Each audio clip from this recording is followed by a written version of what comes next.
Hey there everybody, welcome back. I am the Gerbil. We're looking at the Rebel GL, Rebel Without a Cause, Galactic Legend Unlocked Tier 2, the most challenging tier of this event. But that's okay, I'm going to try to do my best to share some advice to get you through it, some mods and everything else, which we'll discuss as we go through it. In the meantime, here's a quick little infographic if it helps.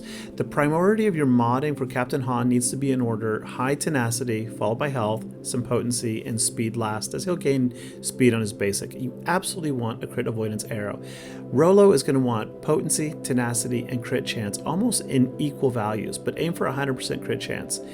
These are the elements of their kits that I think are most effective. You need to remember that you're going to gain a fair amount of turn meter from both of their basics, that Captain Han inflicts daze on his basic, Rolo inflicts buff immunity on hers, but that Rolo's AoE attacks 10 times with a cooldown of 16, is that it? Which is insane, but that cooldown is reduced by 1 for each debuff she lands and each critical hit she lands, thus you need the potency and the critical chance.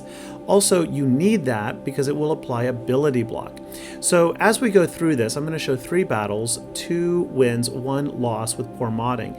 If you want to know more and go more in depth, I suggest you check out Zareth Prevail's Galactic Legend tongue-tied video here. Anyway, tier 2, check it out, it's a great video. So let's get started here.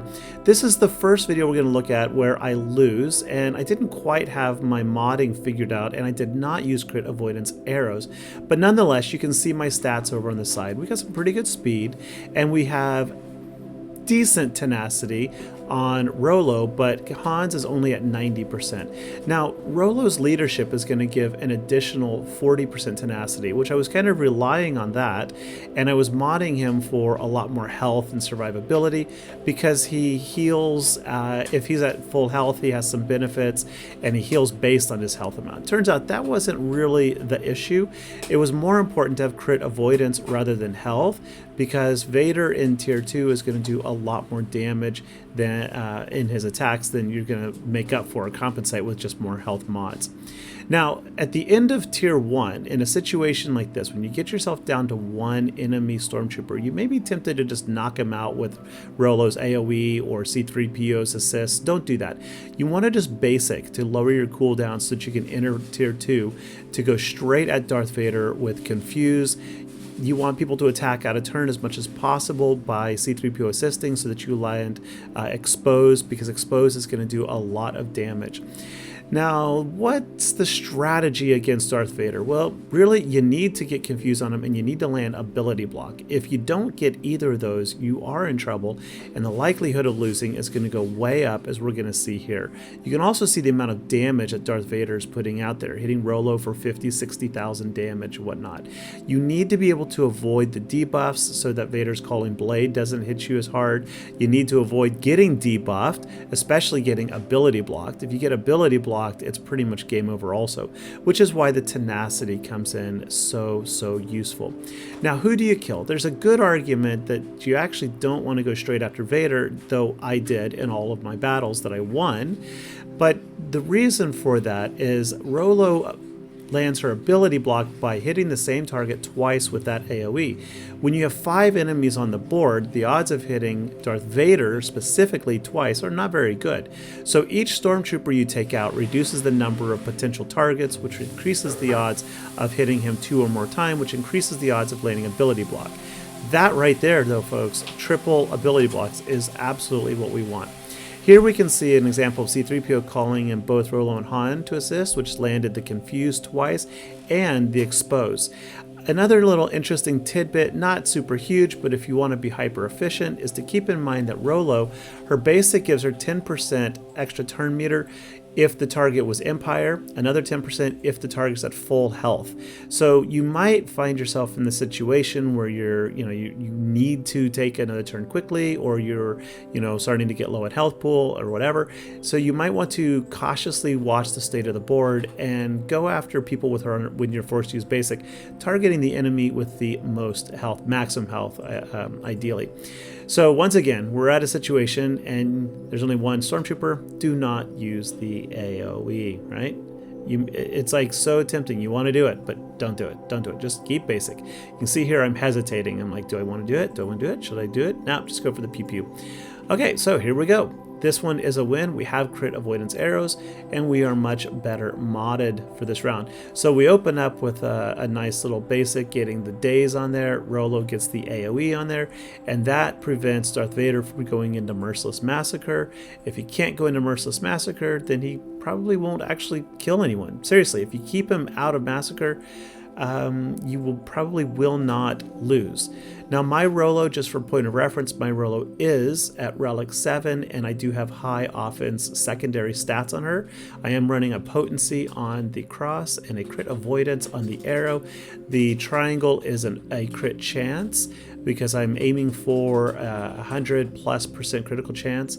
And once you get rid of Darth Vader though, this is, you could probably put this on full auto, despite other than the fact that you can't. There's no full auto button, but you probably could. This is just an absolute lockdown. So Captain Han, real quick, piece of advice right there. We didn't get the opportunity to do it here, but Captain Han's first special, not only does it heal, I believe 40% of his own health to the target ally, and then if they are at full health, he and that ally gain 20% protection, which is great, but it also cleanses the ally, and that is good, but also something to be very aware of, that when you're in phase 2 against Darth Vader, that whenever the damage over time effects that he applies are cleansed, he recovers health. So you need to be aware of that so that you don't wind up in a position where Darth Vader is, down into the yellow or red health pool, and then you cleanse to heal somebody and suddenly he's back up to 100% protection, or not protection, but health. It absolutely happened to me a couple times. I've coached a few people through this. I've watched them do that too, just not being aware of or recalling necessarily how Vader's kit works. So don't heal unless you absolutely have to, or secondly, you absolutely want to pass some turn meter over, because it also passes some turn meter, I think like 25% turn meter or something. So yeah, be careful, because that cleanse can cost you, I mean, it's ironic, but the cleanse heal can actually cost you the match by prolonging it, such that Vader, eventually ramps up with a lot of debuffs on you afterwards, and then calling blades you. All right, so here we go. Good RNG or sequencing, I don't know which, but probably RNG. Once again, we got Rolo to land the ability block on Darth Vader. That's what you want. Basic puts the buff immunity. Then we get the double assist. We saved that coming in here, so now we've got expose and confuse on Vader. Remember that if you can get him to 3 stacks of confuse, then every time you use his basic, you're reducing your allies, or sorry, you're increasing his cooldowns.